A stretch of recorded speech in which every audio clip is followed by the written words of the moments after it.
इस्लाम जिंदा होता है हर करबला के बाद, ऐसा कहा जाता है। हम्म। मुहर्रम पर क्या है खासियत, इसकी अहमियत, इस पे जो है कि क्या बता सकते हैं, बताएं। देखिए, आज आशूरे का दिन है, यानी मुहर्रम की 10वीं तारीख है। आज ही के दिन नवासे रसूल करबला के मैदान में भूखे और प्यासे शहीद किए गए थे। और ये लड़ाई जो थी हक और बातिल की थी। यजीद शरीयत को तबीयत में बदलना चाहता था और मेरे इमाम का कहना था कि शरीयत तबीयत में नहीं बदली जाएगी और आप करबला के मैदान में पहुँचे। जैसा कि इमामुल अंबिया हम सबके पैगंबर सल्लल्लाहु अलैहि वसल्लम ने बहुत पहले ही ये बताया था कि मेरे नवासे की शहादत करबला में होगी। जिब्रील अमीन के ज़रिए मिट्टी भी लाई गई थी और पहले ही खबर दे दिया था मुखबिर सादिक सल्लल्लाहु तआला अलैहि वसल्लम ने। तो आज के दिन रोज़ा भी रखा जाता है, बहुत बरकतें हैं, बहुत सवाब है। कैसे हुआ था ये सारा घटनाक्रम, जो लड़ाई हुई थी करबला में? लड़ाई हुई थी कि यजीद जो था ये हज़रत अमीर मुआविया का बेटा था और खिलाफत तो असल में हज़रत अमीर मुआविया ने इमाम हसन ही को दी थी। इमाम हुसैन के बड़े भाई इमाम हसन थे, तो उनको खिलाफत दी। मगर खिलाफत में उन्होंने कोई हलावत नहीं पाया, इसलिए वो सबकदोश हो गए। और फिर उनके इस दुनिया से जाने का वक्त हो गया तो अपने बेटे को बुलाया और कहा कि देखो, इमाम पाक ये नवासे रसूल जो हैं, इमाम हुसैन जो हैं, इनका तुम अदब व एहतराम करना। खिलाफत तो मैं उन्हीं को दे रहा हूँ, लेकिन उन्होंने भी खिलाफत को खाली आफत समझा और आपने ठुकरा दिया खिलाफत। ये यजीद जब तक नशी हुआ तो उसके जो हमनवा थे, साथी थे, उसके उन लोगों के वर्गलाने पे यजीद ने इनसे तलबे बैत की, यानी कि आप मेरी खिलाफत को तस्लीम कर लीजिए। तो इमाम पाक ने फरमाया कि हम तुम्हारी खिलाफत को तस्लीम नहीं करेंगे। खिलाफत मतलब तो राजपाट? हाँ, खिलाफत मीन्स जैसे कोई किसी को गद्दी पे बैठाता है, उसका नायब उसको कहते हैं। अच्छा, जैसे हाँ, बाप अगर किसी का विरासत मिलने को, हाँ, खिलाफत। तो जब वो तख्त पे बैठा यजीद तो इसने कहा कि आप मेरी बैत को कबूल कीजिए। तो आपने कहा कि मैं हरगिज़ नहीं करूँगा, क्योंकि यजीद बहुत ही फासिक था, वो जालिम था, शराबी था, बहुत बड़ा याश था, बहुत सारी बुराइयां उसके अंदर मौजूद थी। तो आपने इनकार किया। तो जब इनकार किया तो जंग करने के लिए तुल गया, आमादा हो गया। और चूँकि वो भी कूफा में मुल्क शाम में एक शहर दमिश्क है, वहाँ अपनी राजधानी, कैपिटल जिसको कहते हैं, बनाया था। वहीं पे वो रहता था और जब उसके वज़ीर और उसके सिपाहियों ने कहा कि नहीं बैत नहीं कर रहे हैं तो जंग करने के लिए तैयार हो गया। तो इमाम पाक जो है आप तशरीफ़ ले गए। पहले कूफा वालों ने कई 100 खत लिखा कि आप आ जाइए, यजीद के लोग यहाँ पे बैत कर रहे हैं, वरना हम लोग मैदान महशर में आपका दामन पकड़ेंगे। तो 150 कूफियों ने खत लिखा और आपको बुलाया। ये कूफी कौन थे? ये कूफी जो हैं वहीं कूफा के रहने वाले लोग थे। तो क्या बैयत को कबूल करना चाह रहे थे यजीद की? हाँ, उसने ऑफर दिया था कि हमारी बैत को कबूल करो, तो उन लोगों ने इनकार कर दिया, उन लोगों ने भी। तो कूफियों ने जो है 150 खत लिखा कि आप तशरीफ़ लाइए। तो आप अपने जाने से पहले हज़रत मुस्लिम को भेजा ना, तो जाइए आप वहाँ के हालात को देखिए, अगर मेरा आना वहाँ मुनासिब है तो मैं फिर आता हूँ। तो आप गए और ख़त लिखा। आपने भी कासिद को दौड़ाया कि नहीं आइए, हालात अच्छे हैं और आपकी बैत लोग करेंगे।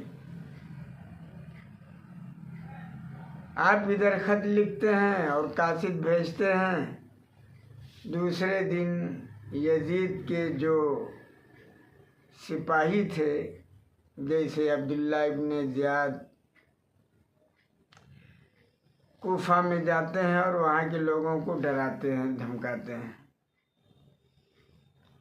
और इतना डराया धमकाया, और इधर जो है इमामी मुस्लिम जब ख़त लिख कर के भेजा कि नहीं आइए, हालात साजगार हैं, अच्छे हैं, तो इमामी पाक भी मदीने से मक्का तशरीफ़ लाए और मक्का से फिर होकर कूफा के लिए रवाना हुए। और जब देखा वहाँ तो हज़रत मुस्लिम को शहीद कर दिया था वहाँ के बलवाइयों ने, यजीदियों ने बेदर्दी से शहीद कर दिया।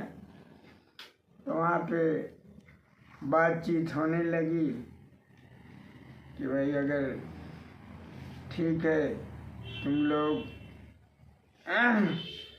खिलाफत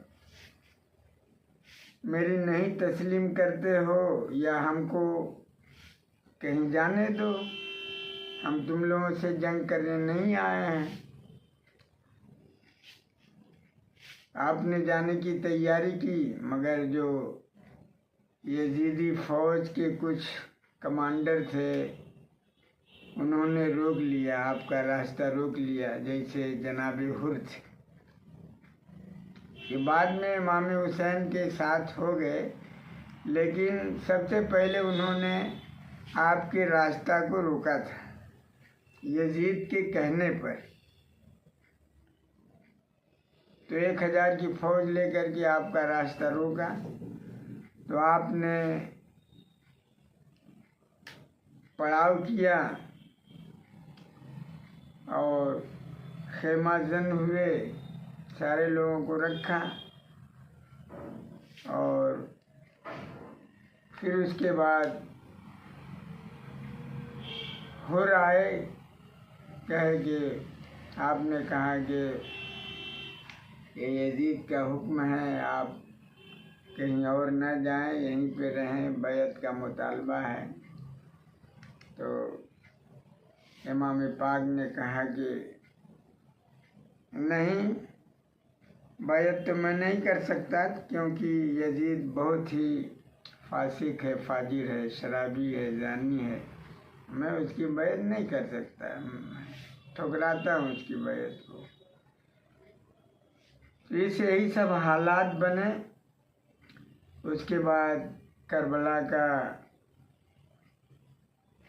का मैदान जो है, जिसमें खेमे लगाए गए, एक तरफ यजीदी, एक तरफ हुसैनी, और लास्ट में जुमे के दिन जो है 10वीं मुहर्रम की तारीख थी, आपकी शहादत हुई। लड़ते लड़ते शहीद हुए और ये पैगाम दिया कि इस्लाम हमेशा ज़िंदा है और ज़िंदा रहेगा। कत्ले हुसैन असल में मर्गे यजीद है, इस्लाम ज़िंदा होता है हर करबला के बाद।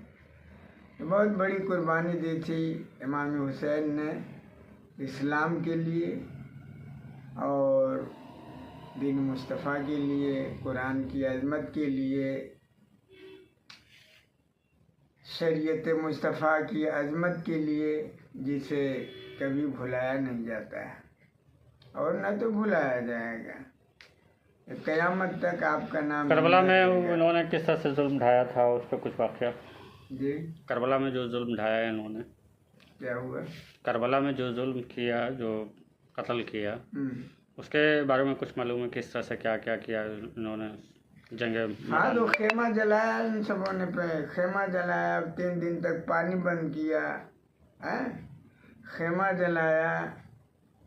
और खेमा जलाने के लिए भी क्यों खेमा जलाया जाता है भाई? जंग में तो आदमी लूट पाट करता है, एक दूसरे का माल लेता है, छीनता है। खेमा जलाने के लिए उसमें बहुत सारे मौर्रिखीन ने, तारीखदानों ने बताया है कि खेमा इसलिए जलाया यजीदियों ने ताकि रिकॉर्ड जो है ख़त्म हो जाए, मिट जाए। जो 150 खत लिखा था इमाम को बुलाने के लिए कूफियों ने, वो रिकॉर्ड जो है ख़त्म हो जाए।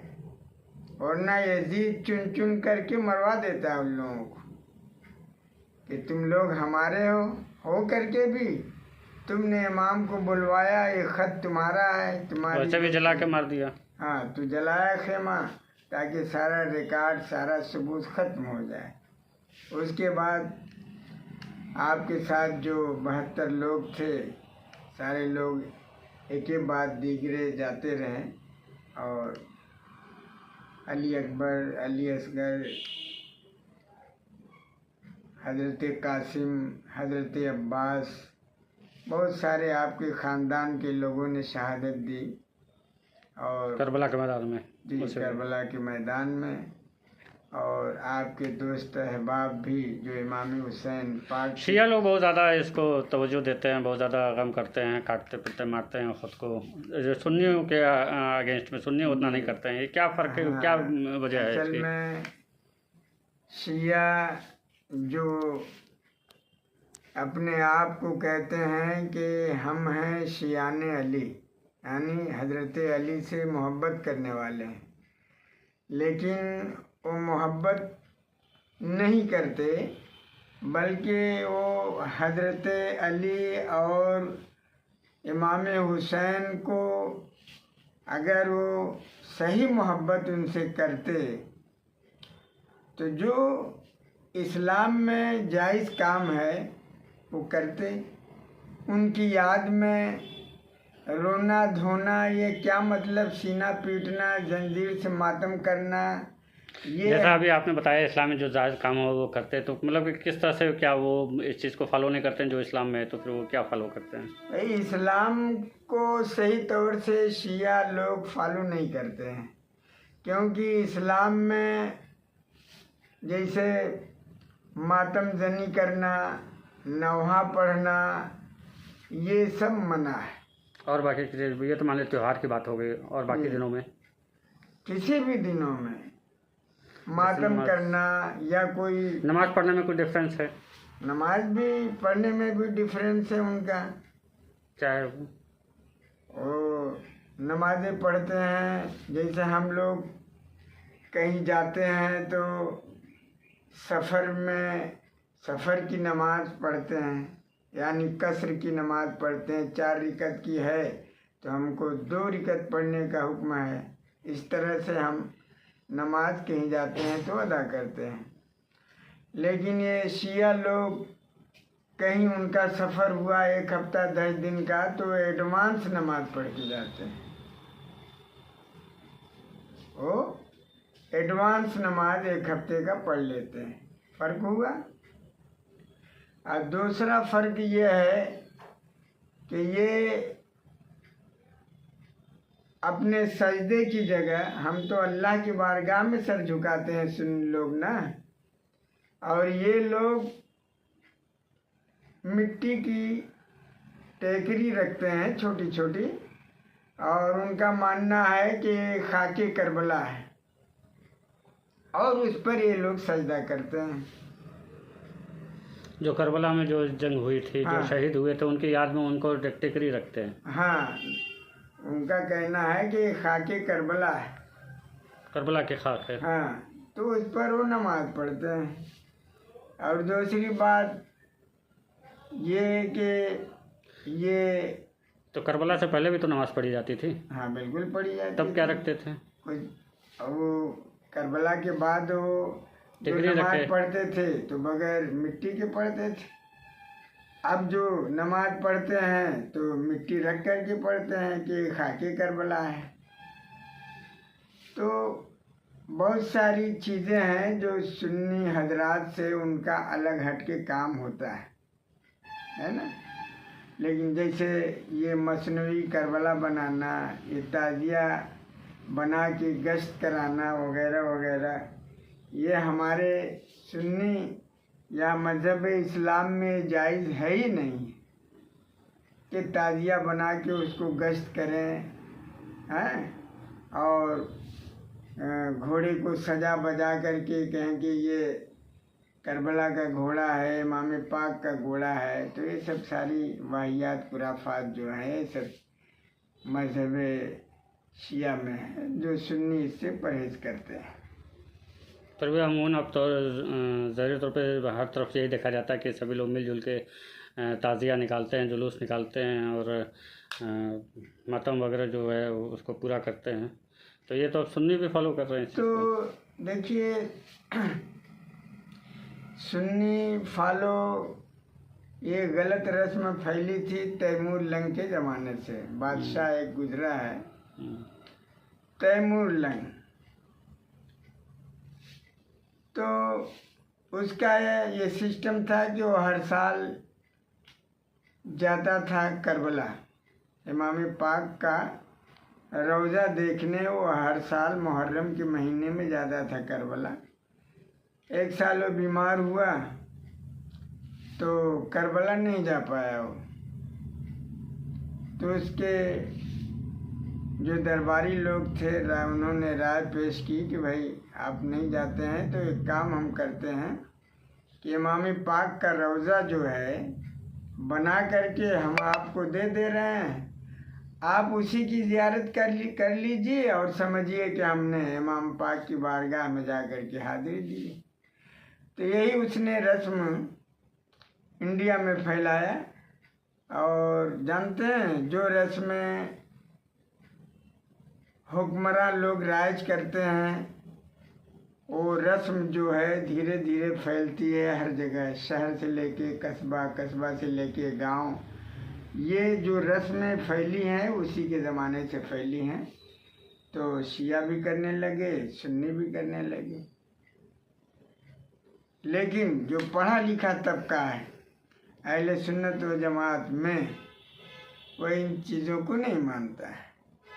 बस जो मज़हब इस्लाम में राइज है, जैसे इमाम पाक की महफिल सजाना, कुरान ख़ानी करना, मिलाद ख़ानी करना, लंगर चलाना, सबील चलाना, खिचड़ा बनाना, और उनकी बारगाह में नज़र नियाज करना, ये अहले सुन्नत व जमात करते हैं। और अहले सुन्नत व जमात का पढ़ा लिखा तबका करता है। जो पढ़ा लिखा तबका नहीं है वो अहले तशा के साथ मिलजुल करके ताजिया भी निकालते हैं, नौहा भी पढ़ते हैं, जंजीरी मातम भी करते हैं। लेकिन जो जानकार हैं, पढ़े लिखे लोग हैं और अहले सुन्नत व जमात के जो पढ़े लिखे उलमाए किराम हैं, मुफ्तियान किराम हैं, ये लोग नहीं करते हैं, न तो करने की इजाज़त देते हैं। तो ये हक और बातिल की लड़ाई थी। इमाम हुसैन हक पर थे, यजीद जो है हक पे नहीं था, बल्कि वो बहुत सारे गलत रस्मों इनको को जो लेकर खिलाफत मिले थे, यजीद को जो खिलाफत मिले थे, वो कैसे मिली थी? उनके वालिद जो हजरत अमीर मुआविया जो थे, उन्होंने उनको यजीद को खिलाफत, मैंने पहले ही बताया था कि दिया नहीं था। खिलाफत तो इमाम हसन को दिया, उसके बाद इमाम हुसैन को दिया, और हजरत अमीर मुआविया इस दुनिया से जाने के बाद यजीद को बैठा करके समझाया कि देखो, खिलाफत तो मैं नवासे रसूल को दे रहा हूँ, इनकी ताज़ीम करना, इनकी इज्जत करना। लेकिन हजरत अमीर मुआविया के इंतकाल के बाद लोगों ने उकसाया, वरगलाया, जो है वो ज़बरदस्ती मसनद खिलाफत पे बैठ गया है। खिलाफत दिया नहीं था हजरत अमीर मुआविया ने, ज़बरदस्ती बैठ गया था, क्योंकि उसकी फितरत में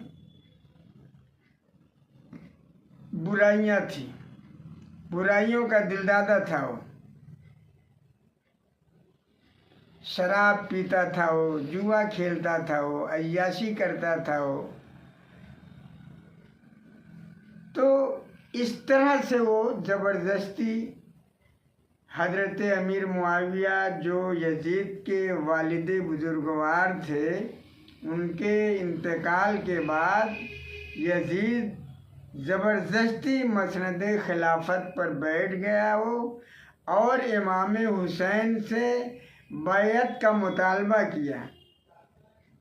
आपने उसके हाथ में हाथ नहीं दिया है, बल्कि कहा कि मैं तुम जैसे पापियों के हाथ में अपना हाथ नहीं दूंगा,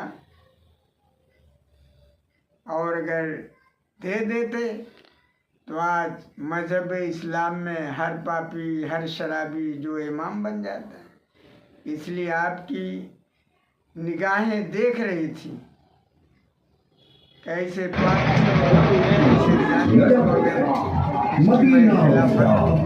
जिंदगी है तो बस अली की तरह, मौत आए तो या हुसैन हुसैन।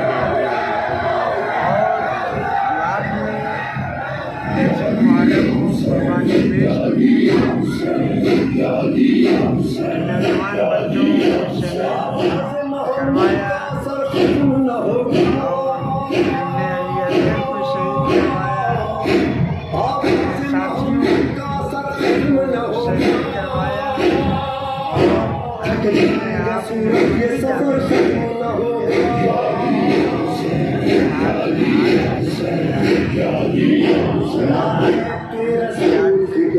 ये नजर नियाज करते हैं और रोज़ा रखते हैं। आशूरे की फजीलत बहुत आई है, और आशूरे की फजीलत के बारे में हदीस मुबारक है। मेरे आका फरमाते हैं कि ये ज़मीन व आसमान और कलम अल्लाह ने जब बनाया, उसके बाद ही आशूरे की फजीलत को बयान किया अल्लाह ने। और आशूरे की फजीलत यानी 10वें मुहर्रम की फजीलत ऐसी है कि अल्लाह ने 10 अंबिया इकराम के ऊपर इनाम व इकराम की बारिश भी की थी। जैसे फॉर एग्जाम्पल हजरत आदम और हव्वा को आशूरे के दिन ही अल्लाह ने पैदा फरमाया था, और आशूरे के दिन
अपनी